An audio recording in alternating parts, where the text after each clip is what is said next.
up, guys? Tambo here with your Week 3 core report. It was another huge week for Run Pure members, as once again, our logos were all over the leaderboard. I myself actually kicked things off, hitting for 38K on the Thursday NFL Showdown slate, and then once again with another 35K on the PGA slate for President's Cup. You can catch all my core plays and attack plan for every NFL slate, as well as for PGA, available to premium members on runpuresports.com. You Kill Bill Walsh followed up, nailing his CFB core plays for the second week in a row. Shout out to GoBoys18 for hitting over $7,500 on the Friday DK CFB slate. On the NFL main slate, the man shipped big yet again with a $105,000 hit on DraftKings. But once again, it was one of Big T's cores that broke the slate on Monday Night Football. Big T made the unique call of plugging kicker Graham Gano in at captain, opening up salary to load up on studs for a projected low total game. Tony actually called his shot earlier in the day on our free NFL Showdown show. What does a kicker have to score to get you there if you play him in the captain, Tony? I mean, I think to like full ship, you would need 5+ field goals. But in a game like this,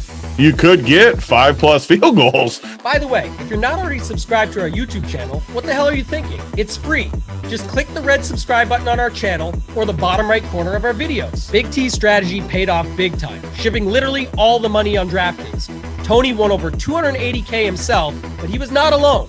RPS members chopped the top prize in the DraftKings Millie Maker, including JCOM turned $70 into $7K. Derek Bowe turned $45 into over $10K. BWalshow5 did the exact same thing. BP Consi turned $90 into over $10K. Jeffy B123, Noon7, MBY Littell 1928, Armed Rogery, Hard Work 24/7, and DSF Dom all joined in, hitting over $10K each. Jay Gingery turned $245 into over $12K. Gators S070, Master 24, and APOC 14 hit for $13K each. Guy Nation Matt Guy shipped over $20,000. Taylor Made himself hit for $20,000 as well. Uncle T even got in on the action, shipping over $27,000. And Rubio's core plays and playbook nailed the game script too, and he joined in on the fun, hitting for over $19,000 himself. I cannot stress enough the benefits of being a member at Run Pure Sports. All it takes is one night like this, and it can set you up for the entire season. And we give you guys the tools and content to make it happen. Head on over to runpuresports.com to check out all our premium options, including SaberSim packages, and we'll see your screenshots in the Discord soon. Until next week, good luck in your contest, and let's keep running pure.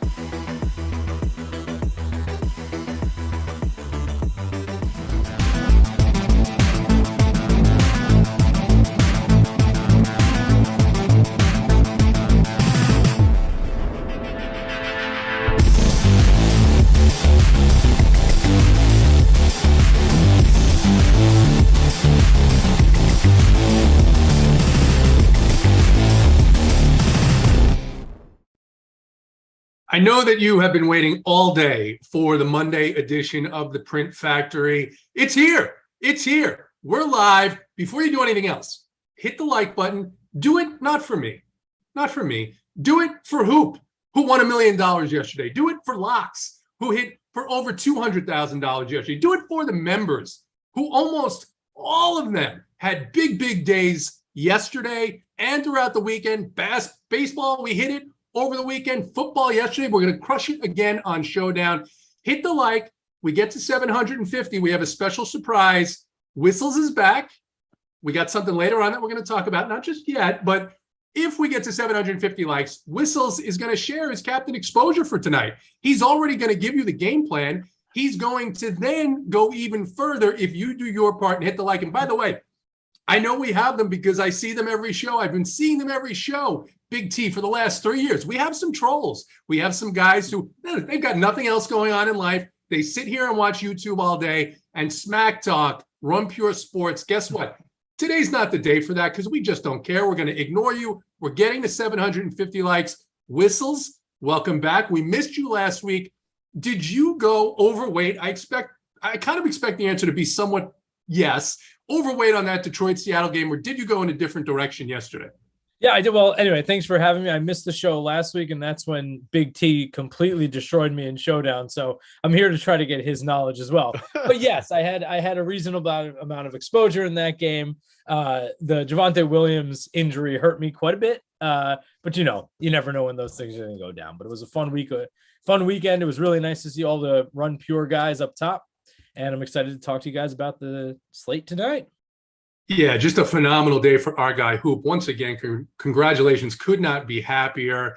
And Big T, it was a good day for me too. I locked in almost 100% on Rashad Penny and TJ Hawkinson. I didn't have the courage to go all in on that game between those two teams, but fantastic output by many of our content creators, co-founder Hoop, yourself. I saw, and I got a question because the people ask, because we often talk about doing this sometimes on days when we don't start out so well. I saw that you shipped the afternoon slate. Did you tilt enter that, or do you usually just throw 25 stacks at a 3-game NFL slate? Yeah. So, well, that first of all, that wasn't the 3-game. That wasn't the 25 was the full day. That had my main slate on it too. It wasn't just 25K in the afternoon. I want to make that clear. That would have been tilt if you saw full 25K in action for just the afternoon. But no, I don't usually play the afternoon slate. Honestly, it wasn't because I was doing bad though that I entered it. I hated 2 of the games. And I love the Broncos game. I wanted to jam Russ and the receivers. I like the Raiders guys. So I'm like, if in the contests are huge in the afternoon, honestly, I should play it every week. Sometimes I just don't. You're swapping stuff. You're working on your main slate stuff, your showdown stuff, and you just don't get around to the afternoon. At least I don't. But yeah, it was just the perfect storm because I was able to have a strong take on it. I mean, I even shipped with the 0 in there because of the rest of the team. It got me. So I don't know. Those afternoon slates are nice, but it was funner to root on my man Hoop. He's been close. I think last year he had 3 or 4 really close calls where he could have shipped the Millie, and just either a couple of them he split, a couple of them he just came up a little short at the very end. Great to get that. I mean, he deserves it. He's been one of the best in the industry for 8 years, 10 years now. So awesome to see that. And nothing better than one of your friends winning a lot of money like that. So fun weekend. Yeah, I think one of the MLB slates, he came real close. One of those Millie Maker slates. He's just been phenomenal. Once again, we are the fastest right now ever to 200 likes. We had almost 100 in the waiting room. That was fantastic, guys. Let's get that number to 750, and we've got a special gift for you guys.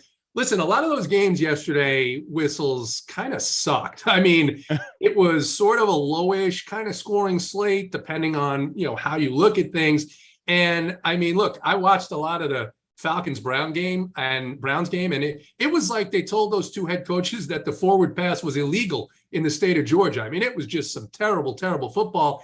And we've got a showdown slate tonight that's almost a perfect showdown game because it's 2 head coaches that are completely erratic. There's a bunch of players here that the usage is going to be completely and wildly unpredictable from week to week, but there's still $1 million up top. So what are you looking at in terms of how you view this game, where you see what McVay and Shanahan might do here?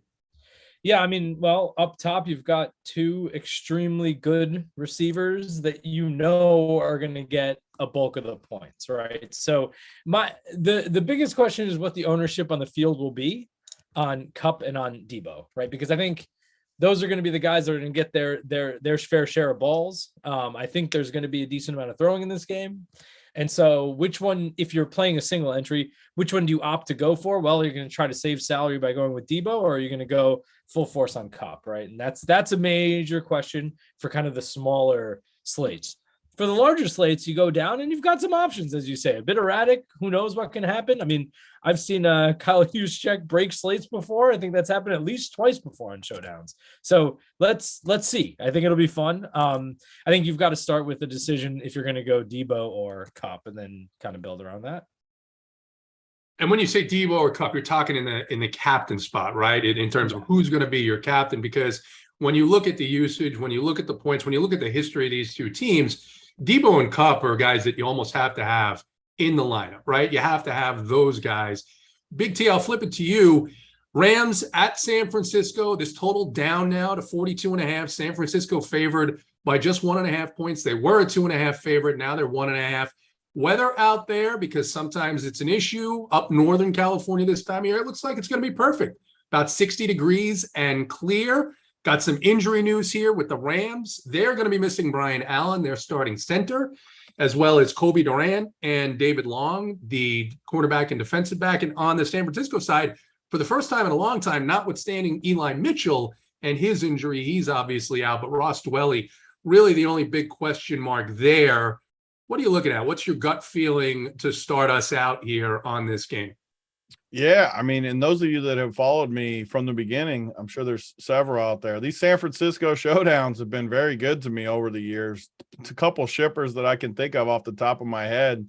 I just like the style San Fran plays, like Whistles was talking about. He started with Debo, but that's kind of just the tip of the iceberg, where all their usage goes through only a couple guys, almost always in these games, which is awesome for showdown, because if you can eliminate some of the people and kind of get rid of the riffraff, you can narrow your captains down even more.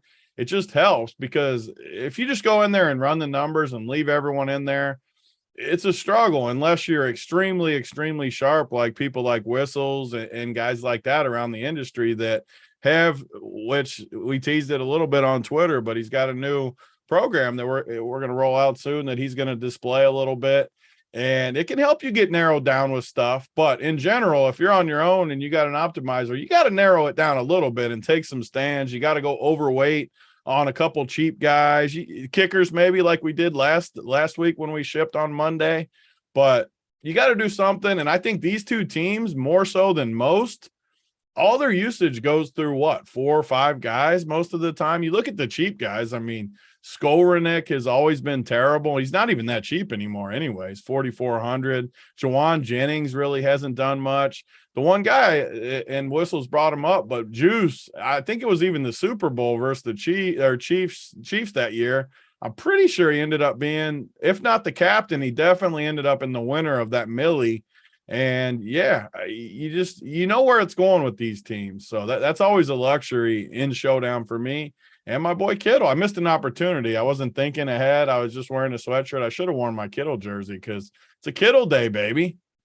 Yeah, George Kittle, 51 snaps in week 3. So back to the full workload, like we talked about. They're pretty much going to be missing the rest of their tight ends if Dwelly sits. So we are at 265 likes. Guys, we get to 750 likes. And Whistles, he's going to share that captain exposure. Whistles, oh, by the way, if you aren't a member, you should go ahead and subscribe now. We don't have a promo code because, I mean, listen, there's just no reason to right now. If you tuned in yesterday and watched the free show, you got on Austin Eckler, thanks to my guys Tambo and AP. You got on Rashad Penny, thanks to me. If you watched that show, you also were interested in TJ Hawkinson because we talked about the fact that he was kind of the last man standing in terms of regulars for the Detroit Lions. And then if you watched the premium show, the Wood Show, man, you got Hoop talking through his entire player pool that got him to win more than $1 million yesterday. Whistles, I'll bring it over to you because this Rams offense, kind of just a slowish start to the season here for Matthew Stafford. Not really productive, but they're winning. They won 2 of 3. The snap counts for the running backs, Akers and Henderson, really all over the place. Week 3, a perfect split.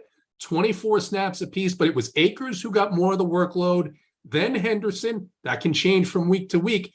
You talked about the decision point, right? Who should I captain? Cooper Kupp, Deebo Samuel.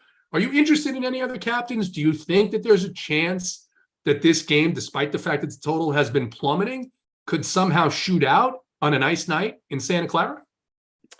So as far as captains go, I mean, there would be no surprise, obviously, Kupp and Deebo. Okay, as far as, so I will say something about captains. Big T and I have had conversations about quarterbacks in the captain spot.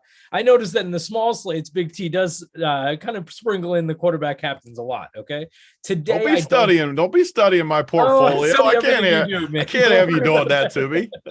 Listen, if you have any brain cells, any common sense, the first fucking place I'm going the day after a contest is looking at these two guys' exposures and seeing what they did and what you could learn from them. So quite a compliment that one of you is looking to see what the other one did. But I'm sorry, go ahead, Whistles. I'm looking Anyway, at yeah, Whistles. so- I'm studying his. He's not allowed to look at mine though. He's gotta block that off. Everyone else looks at me. You know, they've got this DFS newsletter. He always comments about what I do and so forth. Did you guys see the college football slate anyway, that's another story for another day. But anyway, so I think my next highest captain probably right now will be Jeff Wilson. As far as if you're looking at the it's going to be tough to figure out which running back you're going to go with on the Rams, right? 50-50 shot. I think you have to sprinkle them in somewhere. Running touchdowns are obviously a possibility, but I think that as far as if you're going to go for another running back, I'd probably go. I don't know if I'm going to really be on the Rams running backs for a captain at least. Yeah, it just, and again, can't take a lot out of the last game, which was against Arizona. It was a weirdly slow-paced game there. For usually those first division matchups, you can count on more points. Hasn't really been the case this year. Big T, in terms of captains, we're talking about Kupp, we're talking about Samuel, we're talking about maybe Jeff Wilson Jr. Looks to be the bell cow there finally in San Francisco. Where are you looking other than those two spots? Yeah, I mean, one of the reasons I like these two teams in Showdown is honestly, there's not that many places I think you can go, which you're going to narrow it. Like Whistles teased the quarterback captain.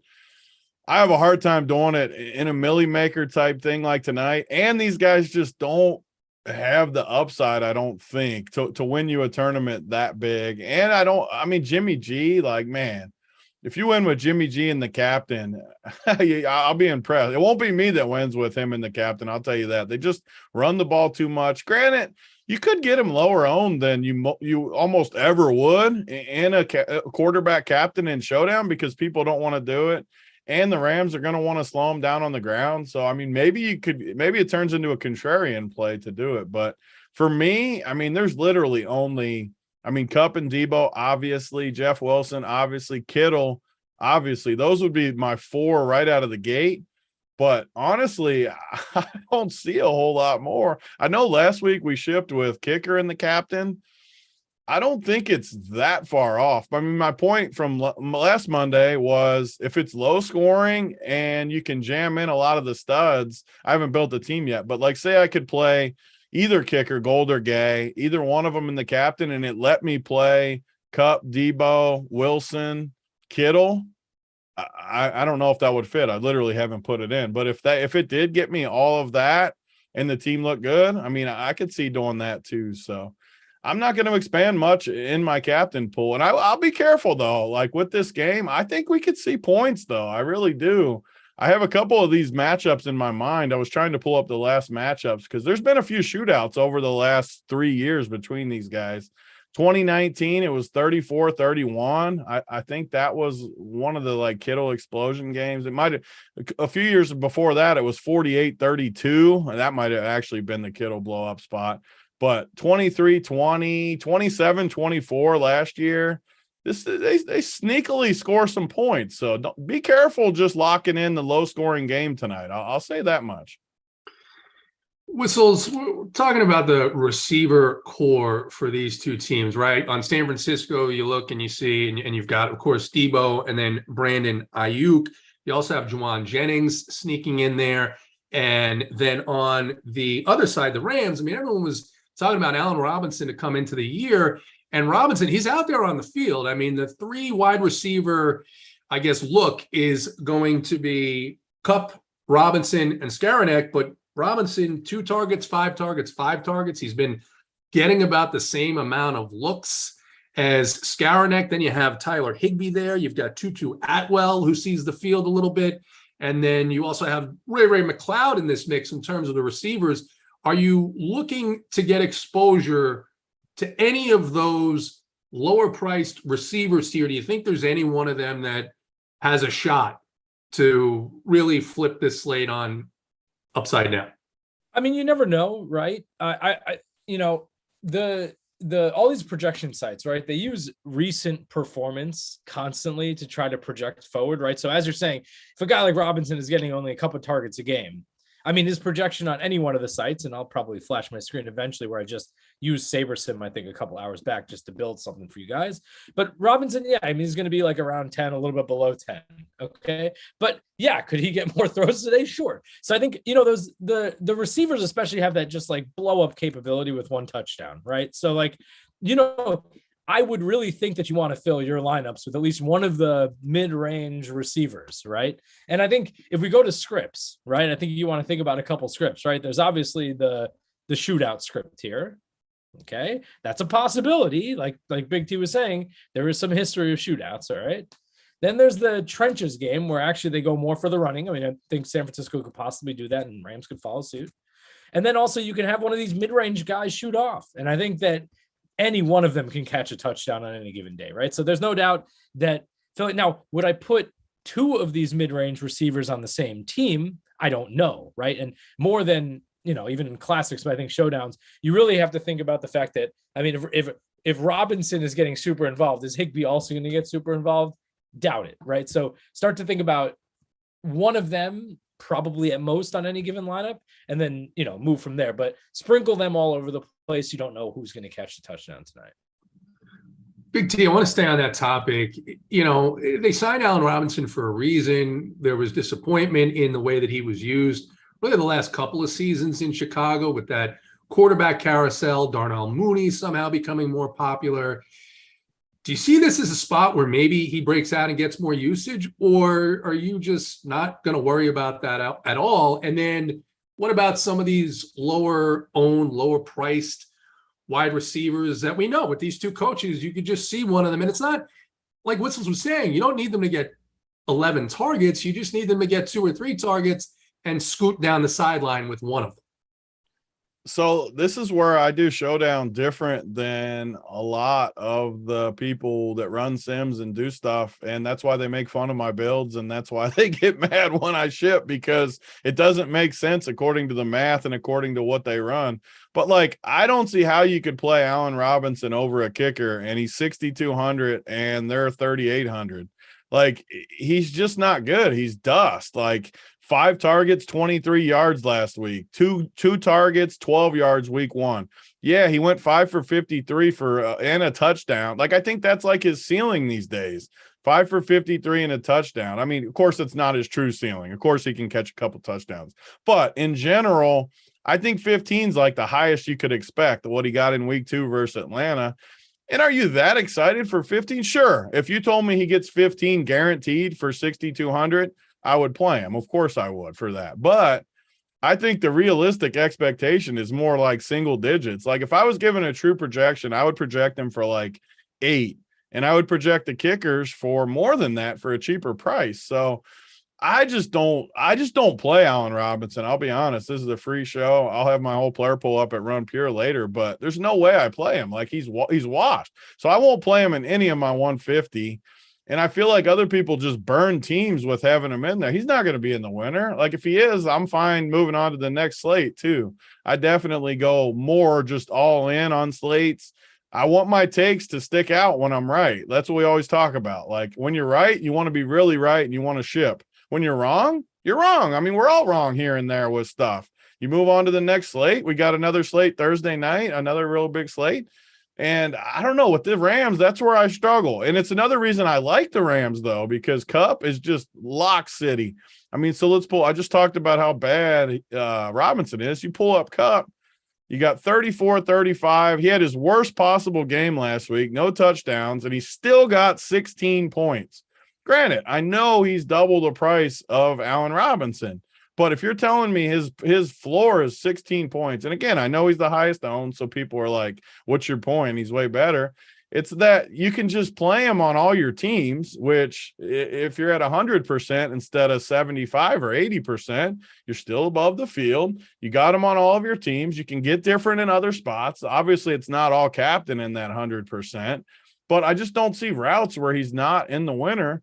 Allen Robinson's going to be 30% owned or somewhere in there tonight. When he doesn't hit the winner, 30% are done. They don't have a chance to hit the optimal. So by making all those little changes and getting all those little people out of your player pool, same thing with Skowronek. Like, there's no way I'm playing that guy. He's terrible. He's 4,400. The kickers are cheaper. The defenses, people are not going to play defenses over these guys. I think the defenses have more. First of all, they make you more unique because they're lower owned. Second of all, I think they have just as much chance to score more points than these bad receivers. Juwan Jennings, he's cheaper, but similar expectation for me. So I'm not playing any of these mid-range guys, at least outside of – I take that back. Higbee is different because he's on the field the whole time. He's getting targets. He can actually get you 2 touchdowns and 10 – he could get 10 catches, 2 touchdowns easy. And he's an affordable price at 5,200. Like, there's no reason he should be cheaper than Allen Robinson. And that's kind of the theme, right? The last couple of weeks that you've been doing is eliminating all those cheap guys and taking your chances with where the bulk of the production is going to come, and with the kickers and with the defenses. Guys, Big T mentioned it. His player pool, the whole thing, is up for every single slate that he plays. We're talking NFL, baseball, NBA is coming up. Don't waste another minute. We've got his player pool, JSU's player pool. We had about 13 cores on the site yesterday, a free show, a premium show. This is the second already show today. And of course, we got Swing for the Fences coming up right after this show, about an hour after this show. So go ahead, sign up, hit the like button, 350 likes. It's about a 50% ratio, a little bit less. And honestly, that's disappointing. It's not hurtful, but it's kind of disappointing because if we get to 750, you know what's going to happen. Whistles is going to share his captain exposure. Whistles, I'll go back to you in terms of staying off of some of these more speculative plays, the Jennings, the Ray McLeods, all these guys. That's the strategy here that we've been using. Of course, you see in some of these slates, like you said, all it takes is one play. What's your lead in terms of exposure for some of these guys? And do you prefer, like Big T does, kickers, defenses over guys like Jennings, Allen Robinson, and Scarron? I got the follow-up too before he goes in. Like, do you ever full fade anyone? Because just looking at your teams doesn't seem like you totally do. Do you ever do that? Very seldomly. I mean, like, so for example, sometimes I'm playing the millionaire on the weekend on the full slate.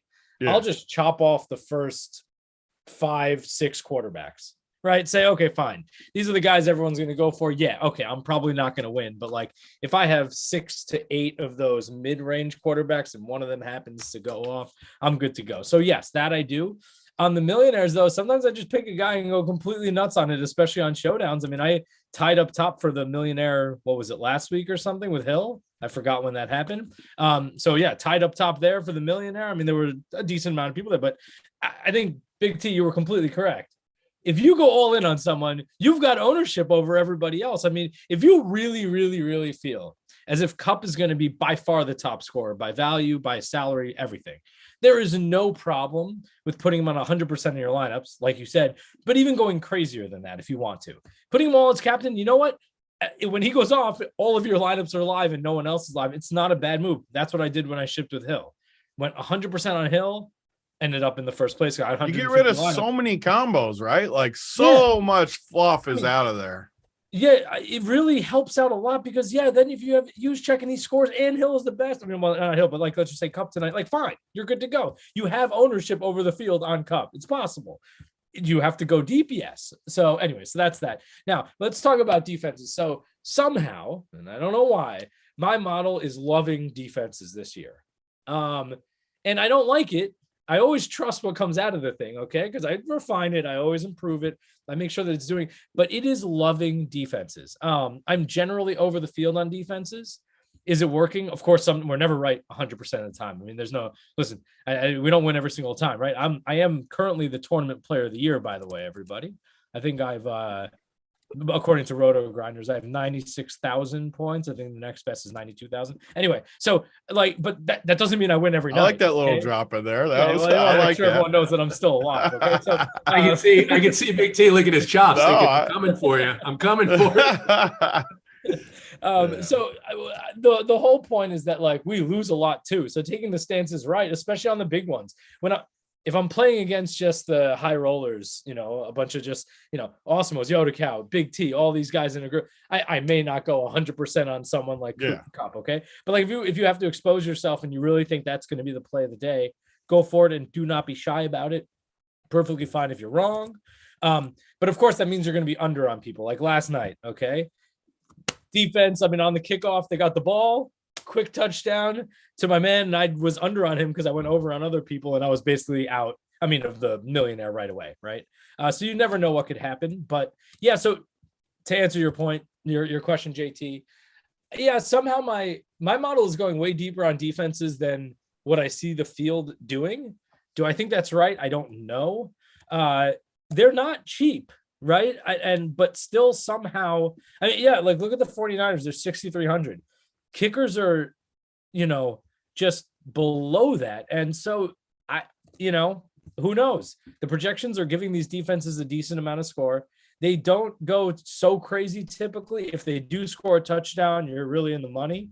If they don't, then you're going to have a 0 or something. But, I've taken $100,000 this season with a 0 on my lineup. So it really depends. But yes, I will have defenses. Somehow that's what my model is telling me to do over and over again. Even if I try to set different parameters to try to avoid them, it just likes them. So I will be on defenses. I typically am on showdowns. And yeah, so at least, no different this slate, at least from what I see right now. We'll take that question, that thought process over to you, Big T, because you mentioned it earlier, right? Jimmy Garoppolo was on the field. You have to at least be somewhat interested in thinking about the opposing defense with the way that he has played. There's also some speculation. We've seen it here. Maybe Matthew Stafford is declining. He can throw a pick or two. So are the defenses in play for you here more so than they normally would be?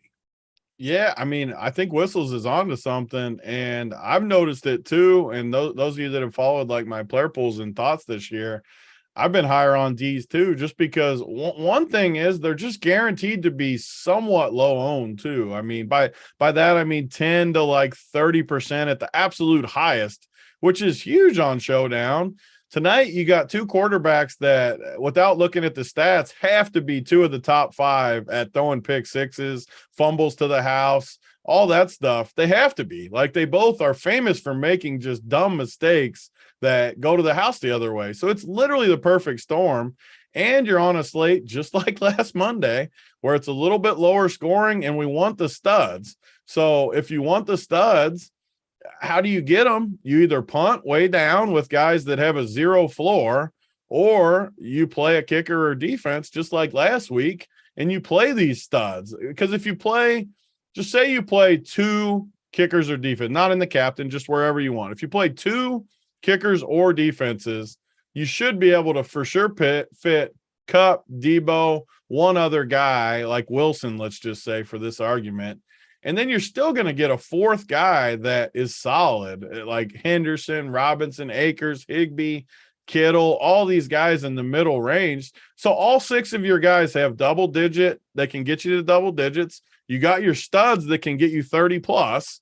It covers all the bases for me. That's why, honestly, and I want to hear Whistle's thought, because he's smart enough from the other side to, everyone was making fun of the kicker captain that we shipped last week. In my head, though, the reasoning makes tons of sense, but I'm not the smartest with this kind of stuff. I'll be honest. I'm better with watching the games and seeing what happens. But when I play kicker captain, I can fit. Last week was both quarterbacks both running backs, which was Saquon and Zeke, quarterback in there, and a stud receiver, CD. So I get 4 studs. Let's just say 4, whoever you want. And all you got to do is play a kicker and a defense.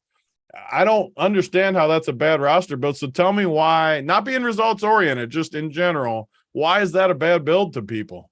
Well, one thing that I will say is that, 3 years ago, I used to play, 2 years ago, whatever, when I was really starting, I played a lot of kickers. I think, I don't know, something happened with the salaries where it changed, I think.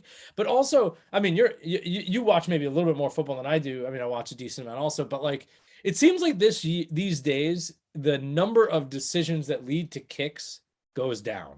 They say, analytics, they go for it on 4th down. That's really preliminary. That's basic stuff. But yes, it is true that teams will go for it on 4th down and 1, 4th down and 2, even when field goals are in play. So I think that's part of the reason, right? Just field goal usage in the 4th down positions starts to go down. And then you say to yourself, okay, they might be in the position where I finally get what I want. And I still don't get what I want. And also, I mean, with kickers, you have to be in a lucky position for them even to get a chance. And so I think when the simulation models are running, whether they're doing it, down by down type of simulations, or they're just using historical data to try to run it, right? You just you have to be in a completely lucky position to get a kick, I think. Now, I mean, your arguments are fine, right? If it's a running game, or at least offenses are not great, they're going to be happy to take away 3 points. Fine. Okay. I get it. It makes sense. But I think that's why, from at least on a pure analytics decision making, it's kind of tough, right? And yeah, I mean, you've got some kickers that can hit 50, 60-yard field. We've seen, I mean, they really are ranging out these kickers, right? So that's the flip side to what you just said. They kick them from longer now too. If you get a 50-yarder, if you get a 50-yarder, it's like the defense scoring. You got a touchdown right away, basically. And it is pretty amazing. And then also, if they're scoring touchdown, sure, they miss extra points these days. But like when they hit the extra points, you're at least getting a point every time just for free, right? And so you've got Kupp, and then you also pair him with this kicker. You're getting something, right? There is some kind of relationship there. But nonetheless, I think that, I mean, it's just like, I don't know. For me, it seems like it's more of a happenstance. Hard to figure it out. But of course, if you've got a good situation like you did the other night, go for it. I mean, listen, if you watch the Lions play, if you watch some of these Chargers games, I mean, those teams, I mean, the head coach for the Lions doesn't care what down it is. We're moving the football. We're going to try and move the football. We're not going to punt. We're not going to kick. We're here to play football. Let me follow up because Donovan in chat is asking. Thank you, Donovan. Donovan, I hope you hit the like button because now 800 watching, 421 likes. Now we're within the realm of possibility of getting to 750 if you just test it out. See if the like button works, as my guy Tambo likes to say. Help us out. I think it's working, but if it's really working, we should be at 798. That's how many people are watching. Whistles, Donovan is wondering about this, and I think it's a great question because when you look at the production of these two teams, the quarterbacks, especially this season so far, very small sample, they haven't been in the top 3 or 4, right? They're not the guys who are scoring the majority of fantasy points here. Is there a scenario where you're going to have both Garoppolo and Stafford in the same lineup, or do you think the optimal way to go here tonight is going underweight on both of those guys? And listen, if one of them hits, fine, but I don't want both of them.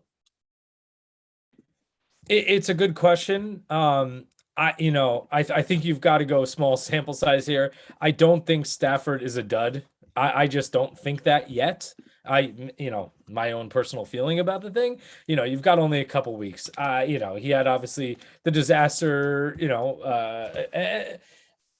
but I think, I don't know. Both of them on the same lineup is always a little bit tricky. You just got a lot of just like salary there. I don't think it's not a possible thing to do. Garoppolo, I'd be more suspect on. I mean, is he going to throw for 300 plus yards and 3 touchdowns? I don't know if that's really going to happen. You can refer to Big T for that one. But will Stafford potentially throw for 300 yards and 3 touchdowns? I absolutely possible. So that's at least my feeling of it.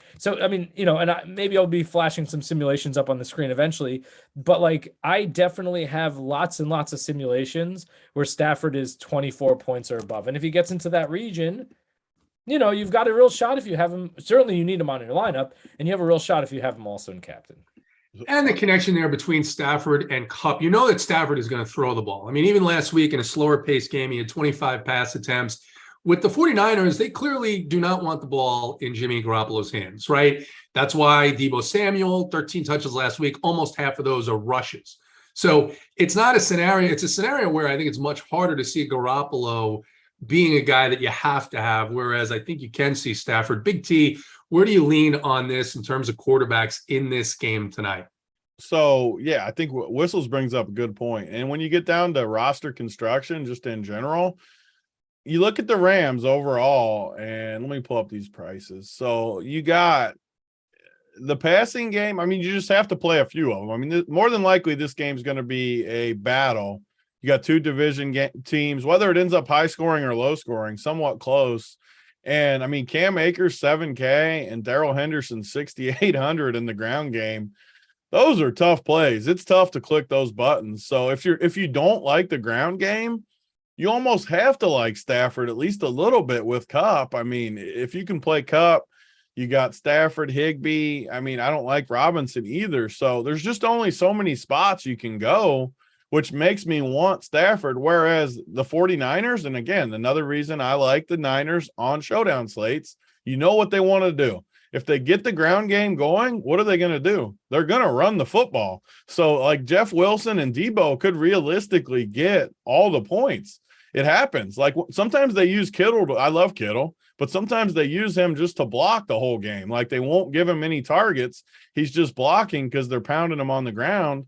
You could realistically see easy 2-4 builds tonight where it's Debo and Wilson and 4 Rams type thing, even the defense or something, where I couldn't see that as much the flip side, just because, I mean, Jimmy G is, I mean, if he goes 304 touchdowns or something, I'm okay losing. It's just, he just doesn't, you're going to need a shootout. So when Whistles teases his new thing, he's going to show everybody, maybe there's something we put in there that says Jimmy G, it's a shootout.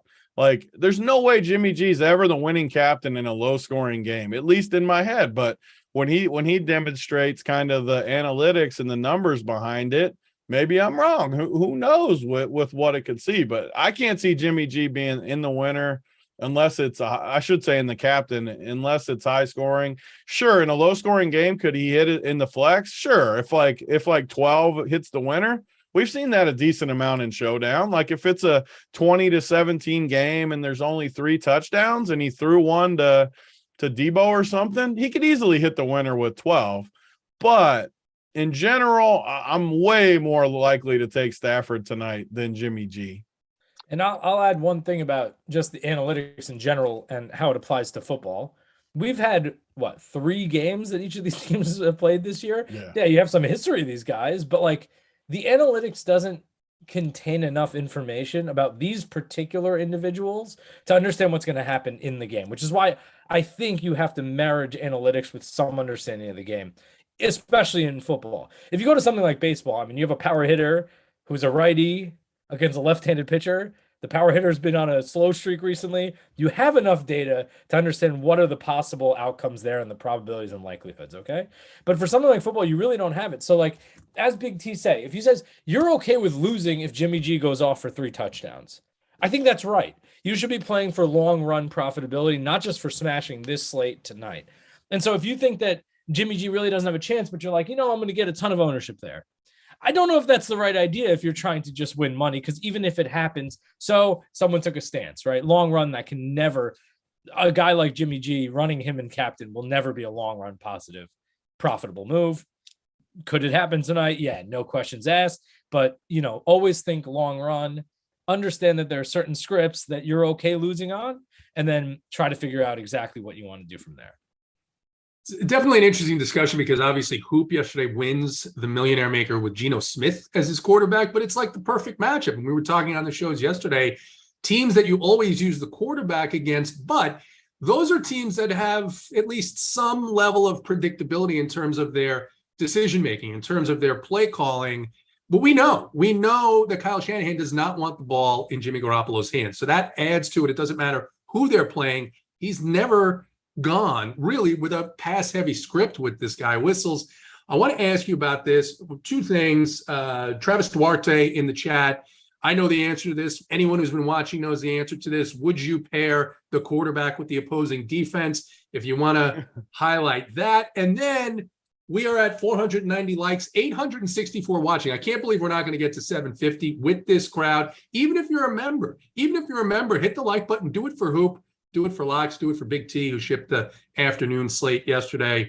Whistles, you've been working on something behind the scenes, something that maybe in the near future, if we can get enough love from the subscribers on one of these shows, we'll put on the Run Pure Sports website. It's a tool that allows you to set what you think is going to happen in the game, and it'll give you the players that are going to contribute the most to that. Why don't you talk about that for the people?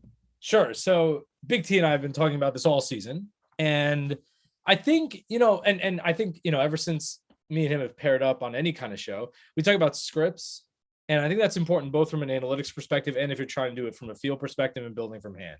Because especially on a showdown, like you have to figure out and play out what you think is going to happen. And then accordingly, you have to figure out what you're going to do with either if you're doing an online optimizer or whatever you want to do. So it's the script and then go for the projections. If you look at just like the projections, so you go to any slate tonight, I don't know exactly what they're going to be eventually, but I mean, you look at Cup, he's going to be around a 22. I don't know how any analytics can tell you something other than that. All right. But is he going to get a 22? We know that's not going to happen. So you want to think about scripts and then adjusting people's projections based on the scripts that you get. Let me show you a brief look at one thing that we're trying to do here to get you a quick understanding of how it might look. So you guys can see my Excel file here, right? Are we good? Good, Simon. I can see it. Yep. Awesome. So if you look here, okay, I have just a couple players pulled up over here just so you can see what their distributions are. So here's Cup, Stafford, and Akers, right? Just as examples, but I've got all the players down here.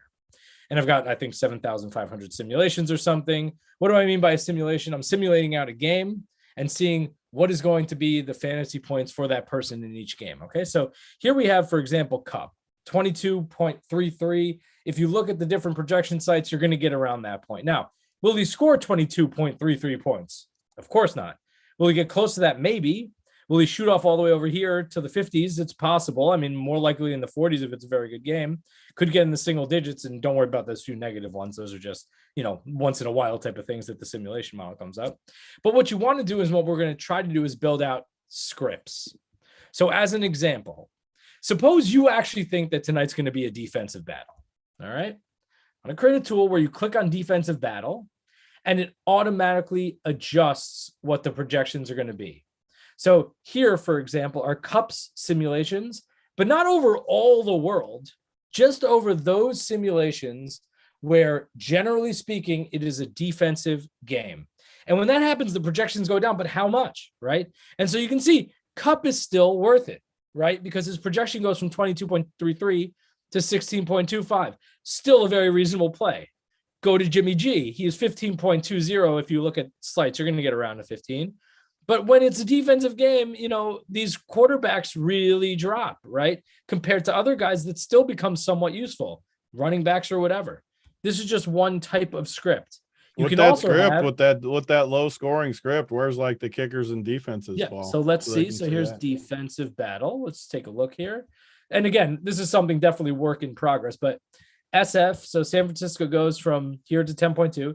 The kickers are still not high, There will be some simulations. You see like a 12 here and so forth and so on. But of course, these are things we need to still work on and iron out some kinks, right? This is just a first round grow at what this looks like, right? And then you see the mid-range guy like Ayuk, of course, going really low. So that would be like a defensive battle. If you want to look at a shootout, okay, all of a sudden now, and of course, I also have some ways that we can say it's just like a Rams shootout. And eventually we'll 49ers get the ground game going and win 27-10 type thing we could put in there. Right. And that's a possibility, right? And so that's something we have to go. But if it's a shootout, then, you've got to bump up, obviously, the receivers' projections. You've got to lower, but how much, right? Like when you go to an online optimizer and you're asking for 150 entries, you have to, or 50 entries, whatever you want, you've got to give them a number, right? And so this allows you, I think a lot of people use the online optimizers and they say, okay, look, like I actually think Debo is going to go off today. So I know it says 22 on SaberSim or Awesemo or whatever. I'm going to just bump them up to 25, but that's an arbitrary choice. Here, what I'm saying is that if you believe it's going to be a shootout today, and again, eventually we have shootouts on either side or whatever you want to do, then you shouldn't be bumping up to 25 or 45 or something. You should probably bump them up to around a 28.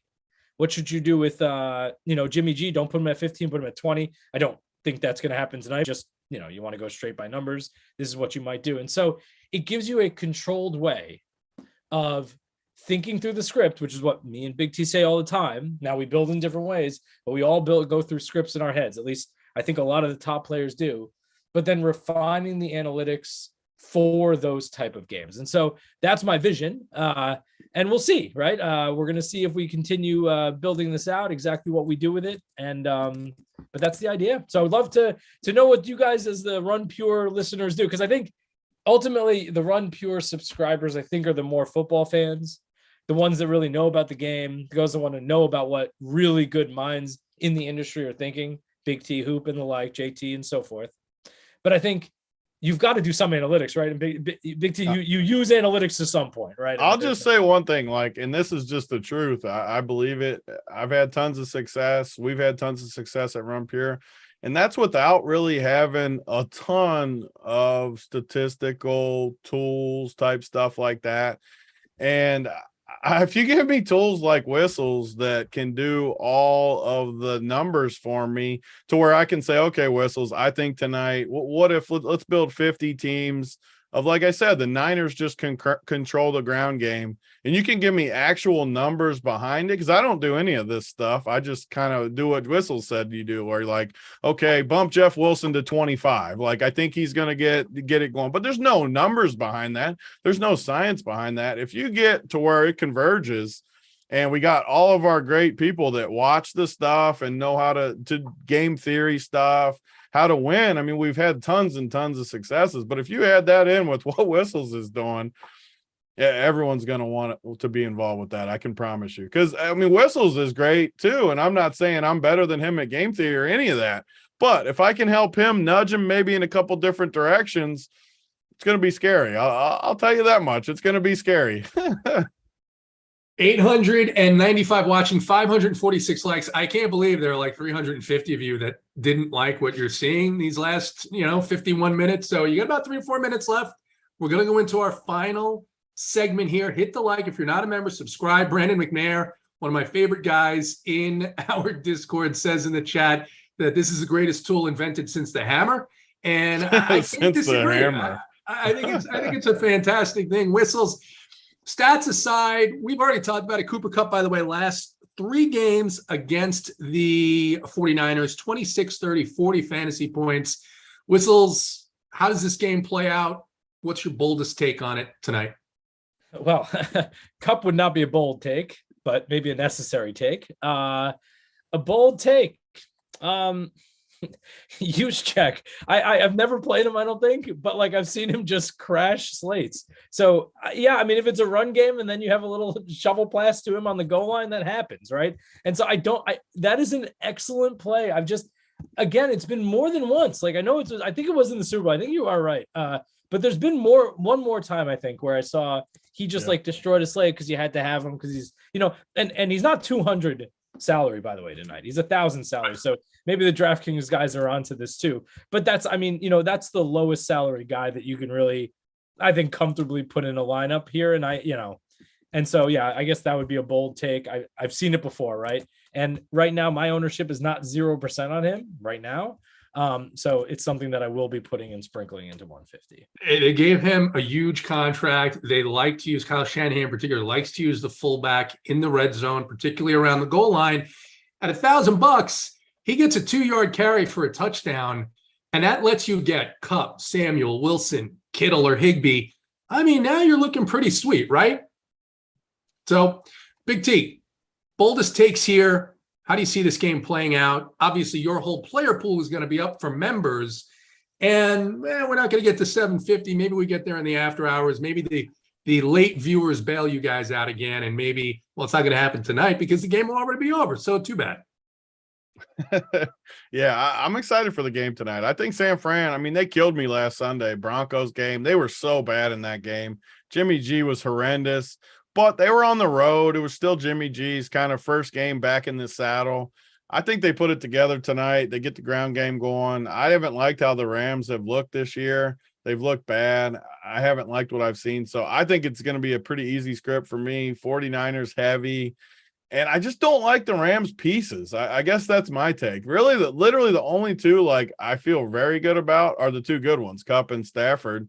Higbee, I'm okay with, but a lot of those other plays, I just don't have any interest in. So I'm going to be fading a ton of the cheaper guys, just like last week. I don't know how much. I won't be as high on the kickers and stuff as I was last week, but I still have interest just because I know for sure I want Kupp, Debo, Wilson, Kittle, Higbee. I want those guys. Like I want them on all my teams. So whatever that means to get them in there, and you can still leave salary and do different things like that. But I just don't want to fade those guys. They're too much volume. I could fade even Kittle. Like I talked about scripts where I could fade him, but I don't know. I did want to bring up something. I forgot because we don't usually talk about FanDuel, and this is going to be a bad way to. We just talked about the greatest tool ever invented, and I'm going to segue into just a terrible take. But I want to just point it out because it's slates like this that someone could win. I don't know what first place is on FanDuel tonight, but a couple $100,000, $300,000 or something. You got Cooper Kupp at 17.5, Stafford 15.5, Debo 14K. So if I just talked about how I want those three type plays. So you're down to 6,500, right, on FanDuel? No one's going to do that. Like, no one. It's too tough. It's too thin. People won't do it. They'll end up fading either Stafford or Debo. One thing you can do, I'm just throwing it out there. People will laugh, people will make fun, and then when it hits, people will say how lucky we got, blah, blah, blah. But on FanDuel, don't ever forget this.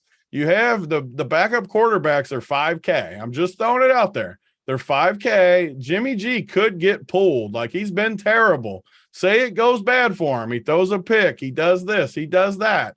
What happens if you play Kupp, Stafford, Debo? And this is going to give the build to where people will actually use it, and it won't be unique. It would have been unique, but let's see if it fits. If you go Rams D too, it doesn't fit with Rams D, so never mind. But you put those three in. You put, where's my man at? He's got Brock Purdy, 5K. It leaves you 8K for your last spot to put someone in there. And just say it's a game where Kupp and Debo get all the work, Stafford throws a few, all the points are between those three guys. You'll be able to make money even with a zero from that spot. I promise you. I promise you, if that's the way it goes, you'll still make money with a zero. But when it goes really, really bad and Jimmy G gets pulled and Purdy comes in and gets you a full half or something, or Jimmy G gets hurt, which could happen too. Yeah, this is like out there scenarios, but you're putting $9 in this tournament. These aren't the people that are playing 150 teams. If you're watching this show and you're playing $20 tonight, don't be scared to put $9 or $20 on this. I'm telling you, only on FanDuel, because DraftKings, they're still 6K. It would be like on DK if they were 200. Like if Brock Purdy was 200 on DraftKings, I would recommend that too. But they're min price on FanDuel, and no one ever does it. I'm just throwing it out there. People will make fun of you, but they won't make fun of you when Jimmy G gets pulled midway through. Well, they shouldn't, because we just saw this scenario play out in Thursday night's game with Teddy Bridgewater. And if I'm being honest, I had 5 to 7 lineups where I had Bridgewater. He just didn't get there. Yeah. And there was just too much high scoring around him. But once that happened, it's like, because he's hurt coming in. Now with quarterbacks, especially after that happened, what are we seeing? What did we see yesterday? More caution. The NFL is going to be much more cautious. These teams are going to be much more cautious. One of the guys was fired that was involved in the decision-making. So it's not a completely outlandish thing, especially when you're talking about an underperforming quarterback to begin with. Guys, that's it. If you're not a subscriber, get on over, Run Pure Sports. We've got everything. Big T's player pool will be up. That tool that we just saw from Whistles, that's potentially going to be on the site soon. Going to be a great time tonight. Thanks for tuning in. Simon, for Big T, for Whistles, get us out of here.